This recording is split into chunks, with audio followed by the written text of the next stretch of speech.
Okay जी। बिस्मिल्लाहिर्रहमानिर्रहीम। सबसे पहले हमारे पास पर्सनालिटी डिसऑर्डर में उन्होंने कहा कि आपको ये पता होना चाहिए कि पर्सनालिटी होती क्या है। क्या जब हमें किसी भी नॉर्मल चीज़ का पता होता है तो हमें उसकी एबनॉर्मैलिटी को जो है वो हम जल्दी से जो है वो असेस कर सकते हैं, जल्दी आइडेंटिफाई कर सकते हैं। ठीक है, लेकिन जब हमें पता ही नहीं होता कि नॉर्मल चीज़ क्या है तो हमें एबनॉर्मैलिटी का भी इतनी जल्दी पता नहीं चलता। तो आपको सबसे पहले नॉर्मल पर्सनैलिटी का पता होना चाहिए। जब आपको नॉर्मल पर्सनैलिटी का पता होगा तो ऑटोमेटिकली जो है वो आप नॉर्मल को जो है वो आइडेंटिफाई कर सकते हैं। Normal personality can be defined as the characteristic pattern of behaviour, यानी कुछ इस तरह के बिहेवियर्स का पैटर्न जो कि बहुत ही मखसूस हैं। ठीक है, और मोड्स ऑफ थिंकिंग या थिंकिंग के सोचने का इस तरह का कह लो टाइप, इस तरह के modes that determine a person adjustment to environment, जो कि बेसिकली बताते हैं कि एक पर्सन किस तरह से इन्वायरमेंट के अंदर रह रहा है। ठीक है, तो हमारे पास नॉर्मल पर्सनालिटी की डेफिनेशन क्या आ जाती है कि जो हमारे पास जितने भी बिहेवियर हैं उनका एक स्पेसिफिक पैटर्न, या आप ये कह सकते हो कि आपके सोचने का जो है वो मेयार, आप किस तरह से सोचते हो और उसके अकॉर्डिंग आप किस तरह से काम करते हो, तो ये आपकी पर्सनालिटी बनाती है। तीन चीजों को आपने अंदर शामिल करना है, बिहेवियर को, थिंकिंग को, और आपका जो एडजस्टमेंट है, किस तरह से आप इन्वायरमेंट में रहते हो, ये सारी चीजें। ठीक है, बिहेवियर, थिंकिंग और आपकी एडजस्टमेंट टू इन्वायरमेंट, ये चीजें मिलके आपके पास जो है वो आपकी पर्सनैलिटी बनाती हैं। ठीक है, अब इसके अंदर कुछ फैक्टर्स आ जाते हैं जिनमें आता है आपके पास इंटेलेक्चुअल फैक्टर्स, एटीट्यूड, आपके बिलीव्स, आपकी वैल्यूज या आपकी इमोशंस वगैरह। ठीक है, ये सारी चीजें आपकी पर्सनैलिटी का हिस्सा हैं। ठीक है, उसके बाद हमारे पास आता है कि अगर हम नॉर्मल पर्सनैलिटी को, तो हमने डिस्कस कर लिया कि नॉर्मल पर्सनैलिटी ही होती है।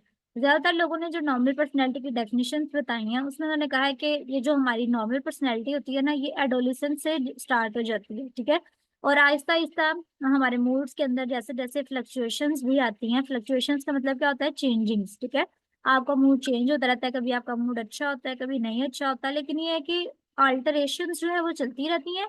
लेकिन बाद में क्या होता है कि नॉर्मल रूटीन पे इंसान आ जाता है। ठीक है, स्टेबल हो जाता है। और ये जो हमारी पर्सनालिटी होती है ये हर इन्वायरमेंट के अंदर मैनिफेस्ट होती है, जाहिर होती है। इसके अलावा ये कि रिकॉग्नाइजेबल टू फ्रेंड्स एंड यानी जो आपके फ्रेंड्स वगैरह होते हैं ना, या जो आपके करीबी रिश्तेदार होते हैं, उनको आपकी पर्सनैलिटी का सबसे ज्यादा पता होता है। तो पर्सनैलिटी डिसऑर्डर क्या होता है? हमने पर्सनैलिटी को तो पढ़ लिया कि पर्सनैलिटी हमारे बिहेवियर्स होते हैं। ठीक है, हमारी एडजस्टमेंट होती है, हमारी थिंकिंग होती है, ये चीज हमारी पर्सनैलिटी बनाती है। लेकिन पर्सनैलिटी डिसऑर्डर क्या होता है? पर्सनैलिटी डिसऑर्डर, डब्ल्यूएचओ ने कहा कि अब normal personality can be defined as deeply ingrained maladaptive pattern of behaviour. अब हमने कहा था कि जो हमारा पैटर्न ऑफ बिहेवियर है ये आपके पास पर्सनैलिटी थी। ठीक है, अगर मैल अडेप्टिव पैटर्न ऑफ बिहेवियर आ जाए, यानी जो खराब पैटर्न है बिहेवियर का, या continuing through out of most of the adult life, जो कि आपके अडल्ट लाइफ से ही स्टार्ट हो गया, यानी आपका जो बिहेवियर है बहुत ज्यादा खराब है, although often becoming less obvious in middle और old age, लेकिन वो कहते हैं कि ये आपके पास जो है ना लेस ऑब्वियस हो जाता है जैसे जैसे इंसान बूढ़ा होता जाता है ना, तो उसकी पर्सनैलिटी की डिसऑर्डर जो है ना वो थोड़ी सी लेस होती जाती है, क्योंकि जैसे जैसे इंसान बूढ़ा होता है बाकी इंसानों में भी कुछ चेंजेस आती जाती हैं। ठीक है, तो अगर आपकी एबनॉर्मल पर्सनैलिटी का मतलब ये है कि आपका मैल अडेप्टिव पैटर्न ऑफ बिहेवियर, ये चार जो है ना वो वर्ड्स हैं जो कि बेसिकली एबनॉर्मल पर्सनैलिटी को डिफाइन करते हैं कि maladaptive pattern of behaviour is called abnormal personality. अगर आपसे कोई पूछता है एबनॉर्मल पर्सनैलिटी क्या है, तो आपने कहना है भाई डीपली या डीपली इनग्रेन्ड अगर लगाना चाहते हैं तो ठीक है, वरना maladaptive pattern of behaviour is called personality disorder. अब मैल अडेप्टिव बिहेवियर जो होते हैं वो बेसिकली उनकी वजह से क्या होता है? मैल अडेप्टिव का मतलब क्या? बुरा, मतलब जो सोसाइटी के साथ अडेप्ट नहीं कर पाता। तो जब आप सोसाइटी के साथ अच्छा बिहेवियर नहीं रखेंगे तो फिर क्या होगा? रिजल्ट्स इन लोनलीनेस, मतलब वो इंसान सेपरेट हो जाता है बिल्कुल। सस्पिशियसनेस, बहुत डाउटफुल होता है। एंड विथड्रॉन बिहेवियर, मतलब वो बिल्कुल ही सोसाइटी से सेपरेट होकर रह जाता है। जब आप सोसाइटी के अकॉर्डिंग नहीं चलते, सोसाइटी के अकॉर्डिंग अडेप्टेशन नहीं करते, तो आप फिर जो है वो लोनलीनेस का शिकार हो जाते हैं। Personality disorder falls somewhere within the maladaptive range. The degree of maladaptiveness depend on the type of disorder। के आगे उन्होंने टाइप्स बताई हैं, उसके ऊपर जो है ना ये चीज डिपेंड करती है कि कौन सी पर्सनैलिटी डिसऑर्डर है आपको। जैसे कि करेक्टरिस्टिक्स उन्होंने बताई हैं कि ये एक मेंटल इलनेस नहीं है। जरूरी नहीं कि जिसको पर्सनैलिटी डिसऑर्डर है वो मेंटली भी बीमार हो, मेंटली खराब हो, उसका दिमाग ही खराब हो, या साइकेट्रिक डिसऑर्डर हो। ये सिर्फ एक मैल अडेप्टिव बिहेवियर है, यानी इंसान सबसे कट कुट के रहता है, इंसान सबके अंदर मिक्स होके नहीं रहता, अच्छे से बात नहीं करता, ठीक है, उसको सोशलाइज होना पसंद नहीं है, ठीक है, तो ये सारी चीजें हमारे पास मैल अडेप्टिव बिहेवियर में आता है। इट इज लॉन्ग लास्टिंग, ये बहुत ज्यादा देर तक चलता है। सिग्निफिकेंट इम्पेयरमेंट इन सोशल फंक्शनिंग, मतलब आप सोसाइटी के अंदर कोई अच्छे से फंक्शन नहीं परफॉर्म कर सकते अगर आपको पर्सनैलिटी डिसऑर्डर है। और ये डिस्ट्रेस कॉज करता है, इंसान परेशान रहता है, इंसान बहुत ज्यादा स्ट्रेस में रहता है इसकी वजह से। पर्सनालिटी डिसऑर्डर जो है वो मेंटल इलनेस से डिफरेंट है, ये आपने दोनों को जो है याद रखना है कि पर्सनालिटी डिसऑर्डर और चीज है, ठीक है, और जो मेंटल इलनेस है वो हमारे पास डिफरेंट चीज है। मेंटल इलनेस साइकेट्रिक डिसऑर्डर्स में आ जाती है, पर्सनालिटी डिसऑर्डर इंसान का बिहेवियर होता है बेसिकली जो डिफरेंट होता है। अब इसके कुछ फैक्टर्स होते हैं जो कि पर्सनालिटी डिसऑर्डर काज करते हैं, उनमें हमारे पास बायोलॉजिकल फैक्टर्स आ जाते हैं, डेवलपमेंटल फैक्टर्स आ जाते हैं, सोशियो कल्चर और साइकोलॉजिकल स्ट्रेसर्स भी हो सकते हैं जो कि आपके पास ये पर्सनालिटी में चेंजेस ला सकते हैं या पर्सनालिटी की डिसऑर्डर्स कॉज कर सकते हैं। अब हमने कौन कौन से फैक्टर्स हैं वो हमको थोड़ा सा डिस्कस करेंगे। बायोलॉजिकल फैक्टर्स में देखें आपके पास आता है जेनेटिक, मतलब कुछ लोगों के पेरेंट्स इतने सोशलाइज नहीं थे, वो ही इस तरह से रहते थे कि सेपरेट होके रहना है, दूसरों के अंदर घुल मिल के नहीं रहना, तो आगे से उनके बच्चे भी उस तरह के होते हैं, ठीक है। Low level of serotonin, serotonin hormone हमारे अंदर होता है जो कि हैप्पीनेस कॉज करता है, ठीक है, जिनके अंदर सेरोटोनिन का लेवल कम होता है वो ज्यादातर अकेले रहते हैं। Those with family history of alcoholism, या किसी की फैमिली में कोई साइकेट्रिक प्रॉब्लम हो, वो वाले बच्चे भी क्या करते हैं, अलग रहते हैं, specially among people with the cluster A. आप आगे हम क्लस्टर्स पढ़ेंगे, पर्सनालिटी डिसऑर्डर के 3 तरह के क्लस्टर्स होते हैं। कुछ लोग क्लस्टर ए में फॉल करते हैं, कुछ लोग क्लस्टर बी में फॉल करते हैं और कुछ लोग क्लस्टर सी में फॉल करते हैं, ठीक है। क्लस्टर ए की भी आगे से टाइप्स हैं, क्लस्टर बी की भी आगे से टाइप्स हैं, क्लस्टर सी की भी आगे से काफी टाइप्स हैं, वो हम आगे जाके पढ़ेंगे। अभी आपको सिर्फ पता होना चाहिए बायोलॉजिकल फैक्टर्स में कौन कौन से फैक्टर्स आ जाते हैं, यानी जो जीन से रिलेटेड हो, जेनेटिक से रिलेटेड हो, इंसान की बॉडी से रिलेटेड हो। डेवलपमेंटल फैक्टर्स में क्या देता है कि अगर इंसान ने कोई ट्रॉमा जो है वो अपनी लाइफ में बियर किया हो, ठीक है, या सफर्ड बाय अटैचमेंट फिगर, यानी आपको जो है पेरेंट्स की तरफ से कोई मसला बना हो, चाइल्डहुड अब्यूज, बच्चों के ऊपर कोई अब्यूज वगैरह हुआ है, आपका सेक्सुअल अब्यूज, इस तरह की कंडीशन, या पेरेंट्स की तरफ से प्रॉपर केयर नहीं मिली, ठीक है, यानी जो उसकी डेवलपमेंट की एज थी उसमें अगर इस तरह का कोई भी फैक्टर पाया जा रहा है तो समझे कि इंसान की पर्सनालिटी के अंदर कुछ ना कुछ चेंज जो है वो जरूर आएगा, ठीक है। सोशियो कल्चरल फैक्टर्स में क्या आ जाता है, आइसोलेशन, के इंसान अकेला रहता है। लॉन्ग टर्म साइकेट्रिक प्रॉब्लम, उसे कोई साइकेट्रिक मसला है, ठीक है। इंस्टीट्यूशनलाइजेशन का मतलब ये होता है कि प्रॉपर इंस्टीट्यूट्स बने होते हैं जिसमें जो बच्चे हैं वो रहते हैं, ठीक है, तो अगर वो उसी में ही रहते हैं, अपने पेरेंट्स से नहीं मिलते जुलते, तो फिर भी मसला जो है वो हो सकता है। इमिग्रेशन, आप कहीं से माइग्रेट हो गए हैं, इमिग्रेशन का मतलब क्या होता है, हिजरत करना, छोड़ के एक जगह दूसरी जगह आ जाना, ठीक है, तब भी आपकी पर्सनालिटी थोड़ी सी चेंज होती है। Lack of close family ties which promote loneliness, मतलब अगर आपकी फैमिली बहुत अच्छे से रहती थी, क्लोज फैमिली रिलेशनशिप था, अब वो कहीं खराब हो गया है या आप कहीं मूव कर गए हैं, तो उसकी वजह से भी पर्सनालिटी में चेंज आ जाता है। साइकोडायनेमिक फैक्टर्स में एंजाइटी आ जाती है, इंक्रीज ऑटोनॉमी है, सेपरेशन हो गई है जी, आप कोपिंग नहीं कर पा रहे, बहुत ज्यादा डिप्रेशन है, किसी ने छोड़ दिया है, या आप किसी पर डिपेंड करते थे बहुत ज्यादा, अब वो आपके पास नहीं है, तो ये आपके पास सारे साइकोडायनेमिक फैक्टर, इन सब की वजह से भी पर्सनालिटी इंसान की चेंज हो जाती है, पर्सनालिटी डिसऑर्डर्स कॉज होती हैं। अब ये आपके पास मेन मेन मेन यूएचएस में आने वाला बहुत इंपॉर्टेंट क्वेश्चन है, इसको आपने बहुत अच्छे से याद करना है। Classification of personality disorder, personality disorder कितनी तरह के होती हैं, इसमें से एमसीक्यूज भी यूएचएस में बहुत ज्यादा आते हैं, एससीक्यूज भी बहुत ज्यादा आते हैं, इनकी फर्दर जो टाइप्स हैं उनमें से भी बहुत ज्यादा क्वेश्चंस पूछे जाते हैं, ठीक है। और मैंने तो इसके इतने ज्यादा एमसीक्यूज जो है ना वो देखे हुए हैं खुद यूएचएस के अंदर, जो कि उनके एमसीक्यू सेक्शन में आते हैं, तो ये आपने बहुत अच्छे से समझ के जो है वो याद करना है। क्लस्टर ए है, क्लस्टर बी है, क्लस्टर सी है, 3 तरह के क्लस्टर्स हैं। क्लस्टर ए में आपके पास ओवर एसेंट्रिक आ जाता है, क्लस्टर बी वाले ड्रामेटिक होते हैं, इमोशनल होते हैं, थोड़े से इरेटिक होते हैं, मतलब वो थोड़ा से कह लो कि ड्रामा भी करते हैं, थोड़े से इमोशनल भी होते हैं, और कभी कभी वो सीधे हो जाते हैं बिल्कुल ही। क्लस्टर सी में आपके पास एंशियस और फियरफुल पर्सनालिटीज आ जाती हैं, हम जो जिनको हर टाइम बेचैनी लगी रहती है। तो जो लोग इन तीनों क्लस्टर्स में फॉल करेंगे ना, वो आपके पास पर्सनालिटी डिसऑर्डर वाले लोग होंगे। अब आप लोग जब ये पढ़ोगे ना अपना टॉपिक, तो आपको पता चलेगा हमारे इर्द गिर्द इतने ज्यादा लोग जो कि नॉर्मल लाइफ गुजार रहे हैं, ठीक है, वो भी हमें उनमें भी कुछ फीचर्स मिलते हैं जो कि पर्सनालिटी डिसऑर्डर को शो करते हैं। जैसे क्लस्टर ए में हमारे पास फर्दर सब टाइप्स देखें, 3 तरह की हैं, ये आपने याद रखनी है। Paranoid personality disorder, schizoid personality disorder और शिजोटिपल पर्सनालिटी डिसऑर्डर। ठीक है, क्लस्टर ए जो है इसके लोग ऑड एक्सेंट्रिक होते हैं, उनके अंदर 3 तरह के पीएसएस, पैरानॉइड, शिजॉइड और शिजोटिपल। अब ये होते क्या क्या है, ठीक है। पहले उन्होंने क्लासिफिकेशन दी हुई है, आप पहले क्लासिफिकेशन भी याद कर सकते हैं, चाहे तो इसकी फिगर बना लें अपने पास अच्छी सी एरोज बना के कि क्लस्टर ए में हमारे पास कौन कौन से पीपल आ जाते हैं, पैरानॉइड, शिजॉइड और शिजोटिपल। क्लस्टर बी में एंटी सोशल, हिस्ट्रियोनिक, नार्सिस्टिक और बॉर्डर लाइन। ठीक है, और क्लस्टर सी में अवॉइडर, डिपेंडेंट और OCP यानी ऑब्सेसिव कंपल्सिव पर्सनालिटी डिसऑर्डर। ठीक है, OCD भी आप इसको आपने सुना होगा, OCD के नाम से इसको। अब हम देखते हैं कि बेसिकली होता क्या है।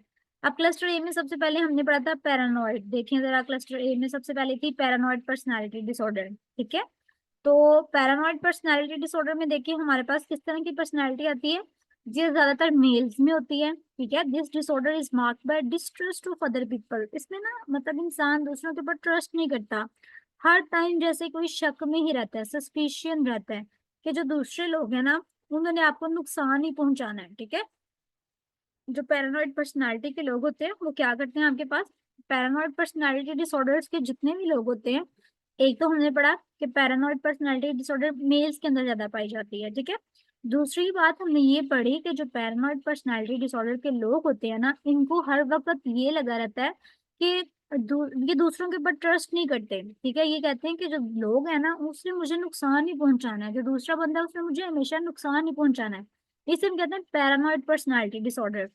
Person with this disorder hidden meaning and hostile intention, मतलब जब भी कोई दूसरा कुछ कहता है, ठीक है, आपस में कोई बंदे दो बात भी कर रहे हो, ये देखें जैसे ये पिक्चर शो कर रही है कि दो लड़का, ये लड़का और लड़की आपस में बात कर रहे हैं ना, तो इसको ये है कि शायद जो बात हो रही है ना वो मेरी ही हो रही है। ठीक है, यानी वो कहते हैं जो दूसरे है ना वो मेरे खिलाफ ही बात करेंगे, हमेशा मुझे नुकसान पहुंचाने की ही बात करेंगे, और उनकी कोई अच्छी इंटेंशंस, नीयत, इरादा जो है वो दूसरों का मेरे बारे में अच्छा नहीं है। तो ये है पैरानॉइड पर्सनालिटी डिसऑर्डर। इसके साइलेंट सिम्टम देखें, सस्पिशियस यानी हमेशा शक में रहता है वो, मिसट्रस्ट होता है, उसको ट्रस्ट नहीं करता, आर्ग्यूमेंट करता है, जिद्दी होता है, सेल्फ इम्पोर्टेंस, अपने आप को ज्यादा इंपॉर्टेंस देता है, हाइपर सेंसिटिव होता है, जेलस होता है और इरिटेबल होता है। ये हमारे पास सारी पर्सनैलिटी जो है वो पैरानॉइड की है। अब दूसरा आपके पास आता है शिजोटिपल, शिजॉइड। शिजॉइड पर्सनालिटी डिसऑर्डर जो होता है ये क्या होता है, डिटैचमेंट, यानी इस तरह के लोग जो होते हैं ना वो दूसरों के साथ अटैच ही नहीं होते। ठीक है, सोसाइटी से अलग अलग रहते हैं। ठीक है, इनको हम लोनर्स कहते हैं, अकेले रहने वाले लोग। Solitary interest and occupation, no close friend, इनका कोई क्लोज फ्रेंड नहीं होता, ये मोस्टली अकेले ही रहते हैं। ठीक है, और ये जब भी कोई काम करते हैं तो वो इस तरह का काम करते हैं जो इनके सिर्फ अपना जैसे फायदा हो। ठीक है, ये सोशल डिस्टेंस रखते हैं अपने, हालांकि जो इनके फैमिली मेंबर्स होते हैं, जो घर वाले लोग होते हैं, ये उनसे भी जो है वो दूर होके रहते हैं, मतलब उनके भी इतना पास नहीं जाते। ठीक है, उनसे भी दूर ही रहते हैं ये शिजॉइड पर्सनैलिटी डिसऑर्डर के लोग। ठीक है, और इनको दूसरों से कोई कंसर्न नहीं होता। साइन एंड सिम्टम देखें, इमोशनली कोल्ड होते हैं, इनके कोई इमोशंस नहीं होते, ह्यूमर नहीं होता, मजाक वगैरह भी नहीं करते, अलूफ, अकेले होते हैं। ठीक है, इंट्रोस्पेक्टिव होते हैं, हर बात अंदर ही रखते हैं। ठीक है, कोई इंजॉयमेंट की जो है ना वो नहीं होती, रिलेशनशिप मतलब क्लोज रिलेशनशिप रखने की कोई वो नहीं होती इनको डिजायर। ठीक है, और ना ही इनको खुशी हासिल करने की कोई चाहत होती है। ठीक है, ये सारी चीजें हमारे पास शिजॉइड में। हमने पहली जो पर्सनालिटी डिसऑर्डर पढ़ी है क्लस्टर ए में, पैरानॉइड पढ़ी है। पैरानॉइड का हमने क्या पढ़ा है कि ये लोग जो होते हैं वो शक करते हैं, ज्यादा मिसट्रस्ट करते हैं। ठीक है, जो दूसरी पढ़ी है हमने शिजॉइड की पढ़ी है, शिजॉइड वाले लोग जो होते हैं वो वैसे ही अकेले रहना पसंद करते हैं। ठीक है, और वो क्लोज रिलेशनशिप नहीं बनाते। अब तीसरी हमारे पास आती है शिजोटिपल। शिजोटिपल जो होती है ना सबसे ज्यादा और थिंकिंग के ऊपर या और बिहेवियर के ऊपर जो है वो बेस करती है। ठीक है, ये वाले लोग किस तरह के लोग होते हैं कि जब दूसरे इनके साथ बैठते हैं ना तो ये डिस्कम्फर्ट फील करते हैं, मतलब ये ना दूसरों के साथ बैठ के इतना अच्छा महसूस नहीं करते। ठीक है, जैसे अगर हम फ्रेंड्स आपस में बैठे हों तो हम अच्छा महसूस करते हैं, हम क्या करेंगे आपस में एक दूसरे की जो है वो बात सुनेंगे। ठीक है, उनको अपनी बात बताएंगे लेकिन ये लोग जो होते हैं ना वो क्या करते हैं, ये दूसरों के साथ बैठ के ना इतना कंफर्टेबल फील नहीं करते, ठीक है? और इनकी सोच जो होती है वो बहुत ज़्यादा अजीब होती है, बहुत ज़्यादा चीप होती है और अजीब तरह का जो है ना ये हमेशा सोचते रहते हैं। इनके भी साइलेंट सिम्पटम्स देखें, inappropriate effect, odd behaviour, social withdrawal, ठीक है? ऑड, एक्सेंट्रिक और पेक्यूलियर बिहेवियर है, क्लोज़ रिलेशनशिप इनका भी नहीं होता, सोशल आइसोलेशन होती है, ना ये दूसरों के साथ इतनी अच्छी फिट हो जाते हैं, ईज़िली फिट नहीं होते दूसरों के साथ, ठीक है? मतलब इनको अकेले रहना भी पसंद होता है। तो क्लस्टर ए के जितने भी लोग थे ना, उनमें हमने एक चीज़ नोट की है कि इन सबको ऑड, ऑड का मतलब क्या होता है? अकेले रहना, ठीक है? मतलब इनको अकेले रहना पसंद था। हमने पैरानॉइड पर्सनैलिटी डिसऑर्डर पढ़ा, वो भी दूसरों के ऊपर शक करते रहते हैं, ठीक है? दूसरों के ऊपर डिस्ट्रस्ट करते हैं, जिसकी वजह से वो अकेले रहते हैं, ठीक है? इनके साइन सिम्पटम्स हमने पढ़े। फिर हमने शिज़ोइड पर्सनैलिटी डिसऑर्डर वाले लोग पढ़े, जो कि सोशली विथड्रॉल रहते हैं, हमेशा अकेला रहना पसंद करते हैं, दूसरों के साथ कभी भी अटैच नहीं होते। ये भी सोशल डिस्टेंस मेंटेन रखते हैं, ये भी अकेले रहते हैं। साइलेंट सिम्पटम्स पढ़ ली हमने। शिज़ोटिपल पर्सनैलिटी के डिसऑर्डर, इसमें जो है वो हमने करा कि इनकी थिंकिंग ही बहुत अजीब होती है, ठीक है? और ये दूसरों के साथ बैठ के कंफर्ट फील नहीं करते, ये डिस्कम्फर्ट में चले जाते हैं। और इनकी जो है वो सोशल इंटरपर्सनल बिहेवियर जो है दूसरों के साथ बहुत खराब होता है। ये शिज़ोटिपल पर्सनैलिटी डिसऑर्डर आ गए। इनकी हमने साइन एंड सिम्पटम्स पढ़ ली। अब हमारे पास क्लस्टर ए सारा खत्म हो गया, ठीक है? क्लस्टर ए में हमारे पास 3 चीज़ें हमने पढ़ ली। अब हमारे पास क्लस्टर बी वाले लोग आते हैं, जिनमें बड़ा ड्रामेटिक होते हैं, इमोशनल होते हैं, इरेटिक ये भी होते हैं। सबसे पहले anti social personality disorder. Anti social देखें, आपको नाम से ही पता चल रहा है कि मतलब जो बंदा सोसाइटी के साथ नहीं चल पा रहा, ठीक है? और हो सकता है कि एंटी सोशल पर्सनैलिटी डिसऑर्डर इस वजह से भी हो सकती है कि एक पर्सन जो है, वो सोसाइटी के साथ नहीं चल पा रहा, तो वो क्रिमिनल भी हो सकता है, ठीक है? वो हो सकता है कोई क्राइम करे, कोई जुर्म करे। जैसे हम अपनी सोसाइटी में चोर को जो चीज़ कहते हैं ना कि वो एंटी सोशल उसका उसकी पर्सनैलिटी जो होती है वो एंटी सोशल होती है, वो कभी भी सोसाइटी में नहीं रह सकता, क्योंकि सोसाइटी से उसके नॉर्म्स डिफरेंट है, उसके बिलीव्स डिफरेंट होते हैं। ठीक है? तो जिनकी सोशल नॉर्म सोसाइटी से डिफरेंट होती हैं, वो वायलेट कर रहे होते हैं सोसाइटी के अंदर रहने के सारे रूल्स को, उसको हम कहते हैं एंटी सोशल पर्सनैलिटी डिसऑर्डर, ठीक है?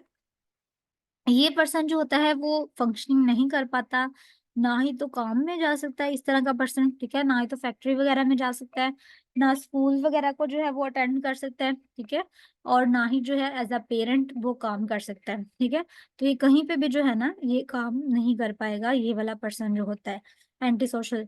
एंटी सोशल के साइन सिम्पटम देखें, failure to sustain the relationship, ठीक है? रिलेशनशिप नहीं मेंटेन कर पाता, इम्पल्सिव एक्शंस होते हैं इसके, लो टॉलरेंस होती है, वॉयलेंस या वगैरह जो होता है सोसाइटी के अंदर, क्राइम की रेशियो ये ज़्यादा होती है, इनके अंदर गिल्ट वगैरह नहीं होता, यानी अगर कोई बुरा काम भी करते हैं तो इनको गिल्ट नहीं होता।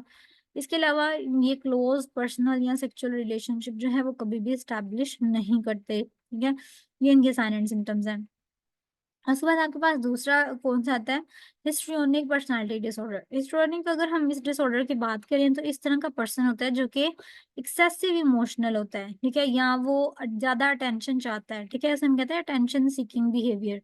मतलब वो कहता है कि दूसरे मुझे ज़्यादा अटेंशन दें, ठीक है? 2 चीज़ें मैंने आपको बताई, उनके इमोशंस जो होते हैं वो नॉर्मल से ज़्यादा होते हैं, ठीक है? एक्सेसिव इमोशनल होता है, हर बात पे जो है वो इमोशनल हो जाता है। दूसरी चीज़ ये कि वो ये चाहता है कि दूसरे मुझे ज़्यादा तवज्जो दें, ठीक है? मेरी बात को पहले सुनें, मुझे ज़्यादा अटेंशन मिले। अटेंशन सीकिंग बिहेवियर जो होता है या एक्सेसिव इमोशनल लोग जो होते हैं वो किसमें आते हैं? हिस्ट्रियोनिक पर्सनैलिटी डिसऑर्डर के अंदर। अगर हम पढ़ें तो patient with this disorder is करेक्टरिस्टिकली have a pervasive pattern of excessive emotionality, ठीक है? यानी इनके इमोशंस होते हैं वो बहुत एक्सेसिव होते हैं, ठीक है? वो खुश होते हैं तो बहुत ही ज़्यादा खुश हो जाते हैं, और अगर वो थोड़ा-सा सैड होते हैं तो वो बहुत ही ज़्यादा हो जाते हैं। And attention seeking behaviour and drawn to momentary excitement and fleeting adventure, मतलब उनकी एक्साइटमेंट भी बहुत ज़्यादा होती है, और अगर वो डाउन हो जाए तो वो भी बहुत ज़्यादा हो जाते हैं। हर चीज़ एक्सेसिव अमाउंट में, ये histrionic personality disorder. This disorder is most common in female, ये फीमेल में सबसे ज्यादा होती है। और इनको जो है वो हमेशा सेंटर ऑफ अटेंशन, जैसे हमने पहले कहा ना कि मतलब वो ज्यादा अटेंशन सीकिंग बिहेवियर करती हैं कि भाई मुझे ज्यादा अटेंशन मिले, ठीक है? अगर उनको अटेंशन नहीं दी जाती तो वो फिर ऑड बिहेवियर शो करती हैं। साइन एंड सिम्पटम देखें, emotional blackmail, angry scene, demonstrative suicide attempts, मतलब ये शो कराएंगे कि हम सुसाइड करने लगी हैं, या इमोशनली ब्लैकमेल करेंगे आपको, या एंग्री सीन्स यानी नाराज हो जाना, ये सारा कुछ हिस्ट्रियोनिक में आता है। अटेंशन सीकिंग बिहेवियर शो करते हैं, lack of consideration for other, मतलब दूसरों को नहीं, बस अपने आप को जो है ना वो देखना है, और सेल्फ ड्रामाटाइजेशन यानी कोई ड्रामा क्रिएट करना ऐसा कि दूसरे जो है वो आपकी तरफ जरूर तवज्जो दें, ठीक है। नार्सिस्टिक पर्सनालिटी डिसऑर्डर आ जाती है। उसके बाद हमारे पास ये हमने कौन सी पढ़ी है अभी अभी, हिस्ट्रियोनिक पर्सनालिटी डिसऑर्डर, यानी हर चीज एक्सेसिव अमाउंट में और अटेंशन सीकिंग बिहेवियर। उसके बाद आपको पता था narcissistic personality disorder. Narcissistic personality disorder इस तरह का होता है जो सेल्फ सेंटर्ड होता है, मतलब कह लो कि उसको बस अपनी ही पड़ी होती है, दूसरों के लिए कोई एम्पैथी नहीं, दूसरों के लिए कोई सिंपैथी नहीं, वो अपने एडवांटेजेस के लिए लोगों को यूज करता है, ठीक है। और उसको ये भी नहीं होता कि अगर मैं किसी को यूज़ किया है तो उसकी फीलिंग्स जो है वो हर्ट होंगी या नहीं, ठीक है? उसको कुछ भी जो है वो नहीं इस तरह का फ़ील होता। तो जो हमारे पास नार्सिसिस्टिक पर्सनैलिटी डिसऑर्डर के लोग होते हैं वो किस तरह के होते हैं? सेल्फ सेंटर्ड होते हैं, ठीक है? उनके अंदर दूसरों के लिए कोई रहम नहीं होता, कोई एम्पैथी नहीं होती, कोई सिम्पैथी नहीं होती, और वो ज़्यादातर दूसरे लोगों का क्या करते हैं? फ़ायदा उठाते हैं, ठीक है? और फ़ायदा उठा के जो है वो उनको बस छोड़ दिया, और इस ये नहीं फ़िक्र करते कि उनकी फीलिंग्स जो हैं वो किस तरह की होंगी, ठीक है?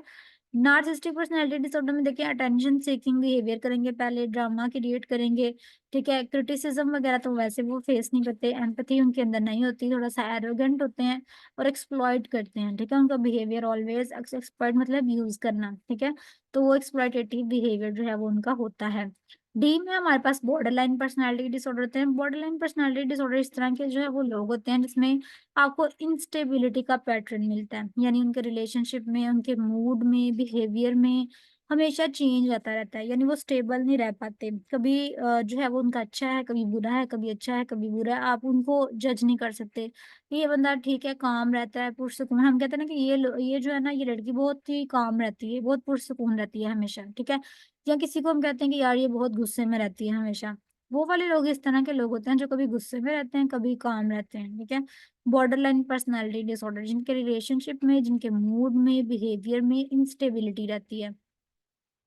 द 4 मेन कैटेगरीज़ या जिनके साइन एंड सिम्पटम्स हैं वो क्या है? इनके रिलेशनशिप भी अनस्टेबल होते हैं, ठीक है? कभी किसी के साथ बहुत ज़्यादा अटैच हो गए और कभी किसी को पूछा भी नहीं। अनस्टेबल सेल्फ इमेज, अपने बारे में उनका सेल्फ इमेज, कभी वो बहुत कॉन्फिडेंट होते हैं अपने बारे में, ठीक है?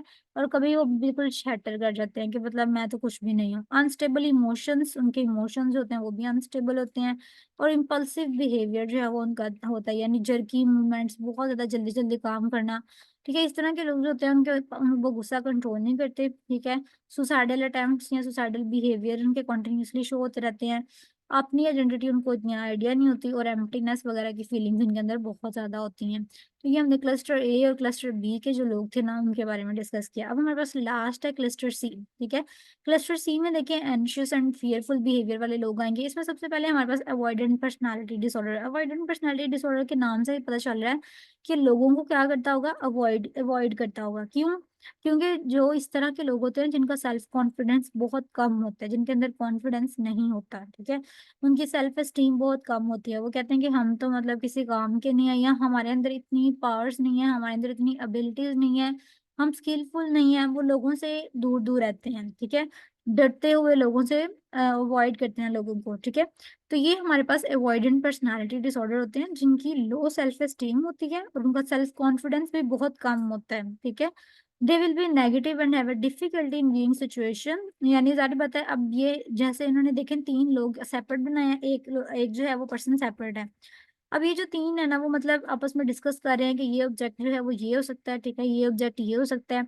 अब वो सेपरेट है क्योंकि उसको लगता है कि शायद वो जज नहीं कर पाएगा, या वो उसको नहीं आइडिया होगा कि ये चीज़ क्या है, ठीक है?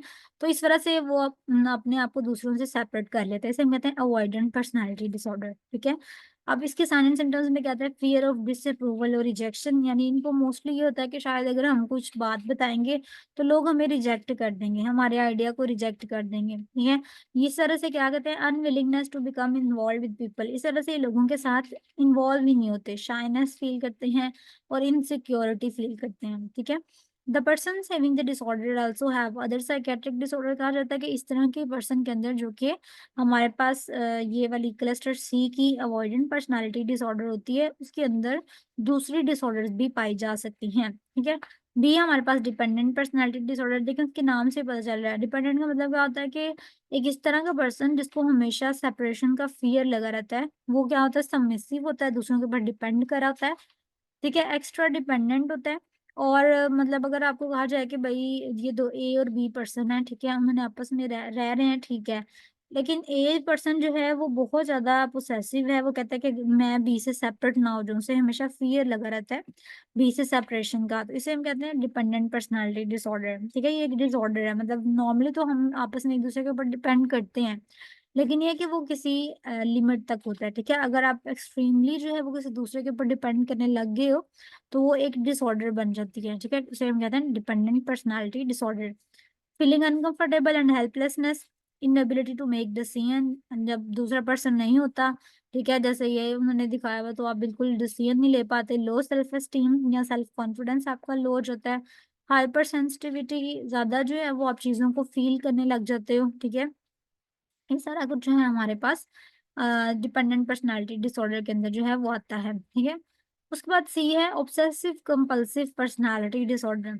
अब ये ऑब्सेसिव कंपल्सिव पर्सनालिटी डिसऑर्डर जो है ना, ये हमारे पास इस तरह के पर्सन होते हैं जो कि इतना ज्यादा प्रेशर लेते हैं, इतना ज्यादा प्रेशर लेते हैं कि उनको ये होता है कि बस हमने राइट प्रिंसिपल्स को फॉलो करना है। ठीक है, हमने जो भी काम करना है हमने बिल्कुल करेक्ट करना है, हमारे काम में किसी भी किस्म की गलती नहीं होनी चाहिए। ठीक है, हमारे रूल्स के अकॉर्डिंग काम होना चाहिए। ठीक है, मोरल प्रिंसिपल्स सारे जो है वो हमने फॉलो करने हैं। ठीक है, और हमारे जो है वो कोई भी गलती ना हो, बस ये चीज जो है वो कहते हैं कि हमने जरूर इस चीज को फॉलो करना है। ठीक है, प्रेशर के अंदर काम करते हैं। ऑब्सेसिव कंपल्सिव पर्सनालिटी डिसऑर्डर, अगर आपकी क्लास में भी कोई बच्चा इस तरह का हो ना जो बहुत टेंशन लेता हो और जो कहता हो कि मैंने काम करना है तो मैंने ठीक काम ही करना है, ठीक है, इसके अंदर गलती की गुंजाइश ही नहीं होनी चाहिए, ठीक है, मेरा टेस्ट हुआ है तो मेरे पूरे 100/100 मार्क्स ही आने चाहिए, तो आप उसे कह सकते हैं कि वो ऑब्सेसिव कंपल्सिव पर्सनालिटी डिसऑर्डर का शिकार है। ठीक है, अच्छा, ये हमने पढ़ लिया कि ये हमारे पास जी प्रेशर बहुत ज्यादा लेते हैं। Feeling of excessive doubt and caution, मतलब बहुत हर काम को इतने एहतियात से करते हैं। परफेक्शनिज्म, हर काम में परफेक्शनिस्ट बनने की कोशिश करते हैं कि हमने हर काम को बहुत अच्छे से करना है, और इनके बहुत ज्यादा स्टैंडर्ड्स हाई होते हैं। ठीक है, मतलब एक नॉर्मल पर्सन से उन्होंने बहुत ज्यादा अपने स्टैंडर्ड्स हाई सेट किए होते हैं। अब ये ट्रीटमेंट इनका क्या है जी, जितने भी हमने पर्सनालिटी डिसऑर्डर्स पढ़ी हैं इनका कोई ना कोई तो ट्रीटमेंट होता होगा। सबसे पहला है कि आपने, क्योंकि ये सारे किसी ना किसी स्ट्रेस से गुजरे होते हैं, ठीक है, तो आपने स्ट्रेस को ट्रीट करने के लिए या एंशियोलिटिक ड्रग्स देनी होती हैं, जिनमें अल्प्राजोलम है, ठीक है, लिब्रियम है, डायज़ेपाम है, ये आप दे सकते हैं। ठीक है, इसके बाद न्यूरोलेप्टिक ड्रग्स होती हैं, यानी जो एंटीसाइकोटिक होती हैं, स्पेशली हम पैरानॉइड और शिजोटिपल पर्सनालिटी डिसऑर्डर्स के लिए यूज कर सकते हैं। हेलोपेरिडोल है, ड्रोपेरिडोल है या ओलेंजापीन है। ठीक है, साइकोडायनेमिक ट्रीटमेंट आप कर सकते हैं, यानी जो इनसाइट ओरिएंटेड थेरापी होती है, जिसमें आप बेसिकली क्या करते हो, जो पेशेंट प्रेजेंट होता है उसके प्रेजेंट बिहेवियर को जो है वो आप डिस्प्ले करने की कोशिश करते हो। ठीक है, और मतलब अनकॉन्शियसली जो पर्सन, जैसे एक पर्सन बैठा हुआ है, ठीक है, वो बैठे हुए अपनी मर्जी से जो काम कर रहा है, उसको नहीं पता कि वो क्या काम जो है वो कर रहा है। ठीक है, तो आप उसको जो है वो नोट करके उसकी एक्टिविटीज को जो है वो लिखते जाते हो, ये हम कहते हैं साइकोडायनामिक ट्रीटमेंट, जिसके अकॉर्डिंग आप उसका ट्रीटमेंट करते हो। ठीक है, ये बेसिकली उसकी सेल्फ अवेयरनेस के लिए होती है कि वो अपने बिहेवियर से कितना को जो है वो अवेयर है। आप क्या करते हो, उसके पास बैठ जाते हो इस तरह से, ठीक है, उसको आपने अनकॉन्शियसली जो भी वो एक्टिविटीज कर रहा होता है उसको नोट करते जाना है आपने कि ये एक्टिविटीज करता है, इसके बारे में सोचता है, ठीक है, इसका बिहेवियर इस तरह का है, फिर आपने उसके अकॉर्डिंग उसका ट्रीटमेंट करना होता है। कोग्निटिव एंड बिहेवियरल थेरेपी होती है। कोग्निटिव एंड बिहेवियरल थेरेपी में आपके इमोशंस, बिलीव्स और आपकी थॉट्स, इन तीनों चीजों को मिला के एक पर्सन की डिसऑर्डर्स को जो है वो ट्रीट किया जाता है। ठीक है, उनके इमोशंस को, उसके बिलीव्स को, उसके थॉट्स को, इन सबको मिला के जो है वो थेरेपी दी जाती है। कंक्लूजन क्या आता है जी, अब नॉर्मल पर्सनालिटी डिसऑर्डर, अगेन उसने एंड पे आपको याद करवा दिया कि जो मैल अडेप्टिव पैटर्न ऑफ बिहेवियर होता है उसे हम कहते हैं पर्सनालिटी में कोई ना कोई डिसऑर्डर है। ठीक है, फिर हमने इसकी कैरेक्टरिस्टिक्स जो पढ़ ली थी, और ये आपके पास जो है वो टॉपिक यहाँ पे एंड हो जाता है। आपकी बुक के अंदर अगर देखा जाए थोड़ा सा पर्सनालिटी डिसऑर्डर को उन्होंने यहाँ पे ये सारी वही वाली चीजें दी हुई हैं, ठीक है, जो हमने 4 टाइप्स पढ़ी है ना, ये सारी वही हैं, एंटी सोशल, डिपेंडेंट, हिस्ट्रियोनिक। ठीक है, अगर आपको स्टार्ट करेंगे, पर्सनालिटी डिसऑर्डर की डेफिनेशन है, सबसे पहले आपके पास ये उसके कुछ फैक्ट करेक्टरिस्टिक्स दी हुई हैं। ठीक है, ये पर्सनालिटी डिसऑर्डर स्टार्ट होता है यहाँ से, हाइब्रिड मॉडल दिया हुआ है एक, इसको भी आप थोड़ा सा रीड कर लीजिए। कुछ कुछ फैक्टर्स बताए होंगे बेसिकली कि कौन कौन से फैक्टर्स जो होते हैं ना वो हम रिस्पॉन्सिबल होते हैं, या क्या क्या चीजें शो होती हैं जब एक पर्सन को पर्सनालिटी डिसऑर्डर है। ये क्लासिफिकेशन बहुत अच्छे से याद करनी है, ये वही है जो हमने भी स्लाइड में पढ़ी है। ठीक है, क्लस्टर ए, क्लस्टर बी और क्लस्टर सी की। ठीक है जी, ये आपके पास क्लासिफिकेशन आ जाती है, ये आपने क्लासिफिकेशन करनी है। उसके बाद नीचे आ जाए तो अदर बिहेवियर्स हैं, मतलब इनके अलावा उन्होंने कहा है कि कुछ लोग डिप्रेशन में चले जाते हैं और कुछ लोग थोड़ा सा एग्रेशन में चले जाते हैं। डिप्रेशन मतलब बहुत ही ज्यादा सैडनेस, और एग्रेशन के बहुत ही ज्यादा एंग्री हो जाते हैं। ठीक है, ये सारी हिस्ट्री है, इसको बस एक दफा रीड कर लीजिएगा। ये एटियोलॉजी हमने जो अभी पढ़ी है कि कुछ बायोलॉजिकल फैक्टर्स होते हैं जो कि रिस्पॉन्सिबल होते हैं, जिसमें हमने जेनेटिक्स पढ़ा था। ठीक है, ये पर्सनालिटी के जो फैक्टर्स हैं वो उन्होंने बताए हुए हैं। साइकोडायनामिक थेरीज, थेरीज में ये भी इम्पोर्टेंट है। साइकोडायनामिक थ्योरी, साइकोडायनामिक थ्योरीज में मैंने बेसिकली बताया होगा कि पर्सन के अंदर कौन कौन से फैक्टर्स जो है ना वो पर्सनालिटी डिसऑर्डर काज करते हैं। जैसे कि करेक्टर है, ठीक है, सेल्फ डायरेक्टेडनेस है कि एक पर्सन कितना को रिस्पॉन्सिबल है, कितना के उसके गोल हैं। ठीक है, और कोऑपरेटिव है, सोसाइटी कितना उसके साथ कोऑपरेट करती है। सेल्फ ट्रांसेंडेंस है, पर्सन जो है वो अपने आप को किस तरह से देखता है, ये चीज उसकी पर्सनैलिटी पे असरअंदाज होती है। ठीक है, करेक्टर हमने पढ़ लिया, और इसको बस मेन चार पांच जो है ना वो आपने अंडरलाइन कर लेने हैं इसमें से। ठीक है, जजमेंट भी आ जाता है। ट्रीटमेंट मैंने यहाँ पहले ही बता दिया हुआ है साइको फार्माकोलॉजी के, मतलब किस तरह से आप साइकेट्रिक डिसऑर्डर को ट्रीट कर सकते हैं। चाहे तो आप ये इसको एक दफा रीड करके ना तो वो वाली चीजें इसके अंदर लिख लीजिएगा। ठीक है, और ये मैंने ड्रग चॉइस लिखी हुई है कि इसके लिए आपने मूड रेगुलेशन के लिए क्या यूज करना है, इमोशनल डिटैचमेंट के लिए कुछ चीजें जो है वो यहाँ पे लिखी हुई हैं। मोटी मोटी चीजें जो है ना वो बस आपने याद कर लेनी है। अच्छा, ये समरी बताइए। पैरानॉइड हमने पढ़ा था ना, पैरानॉइड मिसट्रस्ट करते हैं, सस्पिशन करते हैं, और नर्सिंग इंटरवेंशन में आपने क्या करना है। ठीक है, ये इसमें पढ़ने वाली चीज नर्सिंग इंटरवेंशन है बेसिकली जो आपने पढ़नी है इसमें से, क्योंकि पर्सनैलिटी डिसऑर्डर्स के सिम्टम्स तो आप उसमें से भी पढ़ लेंगे। ठीक है, शिजोटिपल है, एंटी सोशल है, बॉर्डरलाइन हिस्ट्रोनिक, नार्सिस्टिक, अवॉइडेंट, डिपेंडेंट और ऑब्सेसिव कंपल्सिव। अब इन्होंने यहाँ पे ना डिटेल में बताया होगा कि पैरानॉइड पर्सनैलिटी डिसऑर्डर के लोग किस तरह के होते हैं। ठीक है, उसकी उसको आपने किस तरह से ट्रीट करना है। नर्सिंग इंटरवेंशन बहुत अच्छे से आपने पढ़नी है और समझ के पढ़नी है। शिजोइड पर्सनालिटी डिसऑर्डर के लोग किस तरह के होते हैं, ठीक है, उनकी नर्सिंग इंटरवेंशन किस तरह से करनी है। उसके बाद शिजोटिपल के लोग किस तरह के होते हैं और उनकी नर्सिंग इंटरवेंशन। ठीक है, ये सारे चैप्टर जो है ना वो आपने जस्ट एक दफा इसको रीड कर लेना है। ठीक है, जो किस किस तरह के उन्होंने बताइए, तो नर्सिंग डायग्नोसिस है ना, इसके अलावा जो ऊपर नीचे वाली चीजें हैं। ठीक है, नर्सिंग इंटरवेंशन क्या क्या होनी चाहिए, बहुत इंपॉर्टेंट है ये चीज। तो ये आपने जरूर जो है ना वो एक दफा रीड कर लेनी है। ये डायग्नोसिस बनाया हुआ है, ये सेपरेट है, ये आपको वैसे आना चाहिए लेकिन ये कि आपने पहले सीखा हुआ है। ये सेपरेट है, आपने बस जो चीज याद करनी है जो पर्सनालिटी डिसऑर्डर और उसकी नर्सिंग इंटरवेंशन। ठीक है, मेन यही है सारे। ये 11 उन्होंने जॉर्डन के रूल बताए हुए हैं। ये जो roles and relationship, self concept, ये आपने पढ़े होंगे 11 जो थे वो कंपोनेंट्स। ठीक है, अगेन उन्होंने नर्सिंग डायग्नोसिस सारे का बताया हुआ है, बॉर्डर लाइन का भी बताया हुआ है, सबका बताया हुआ है। ठीक है, और ये हमारे पास डायग्नोसिस ही चल रहा है अभी तक, इवेल्युएशन। ये आगे हिस्ट्रियोनिक आ जाती है और उसकी सारी। ठीक है, मेन आपने क्या पढ़नी है, पर्सनालिटी और उसकी नर्सिंग इंटरवेंशन। ठीक है, ये क्या है, बेस्ट प्रैक्टिस आ जाती है। ठीक है, बस की पॉइंट्स हैं लास्ट में, और रेफरेंसेस हैं। ठीक है, एमसीक्यूज दिए होते हैं, एमसीक्यूज आपने पीछे से देख के जरूर सॉल्व करने हैं। ठीक है, तो मेन चीज मैंने जो आपको बताई है ना, सिर्फ पर्सनालिटी डिसऑर्डर और उसकी नर्सिंग इंटरवेंशन क्या हो सकती है। ठीक है, ये चीज जो है वो आपने याद करनी है। स्लाइड्स को एक दफा देख लीजिएगा, फिर भी कुछ समझ ना लगे तो आपने जो है वो मुझे मैसेज कर सकते हैं, मुझे बता सकते हैं। ठीक है, फिर मैं आपको जो है वो फर्दर गाइड कर दूंगी।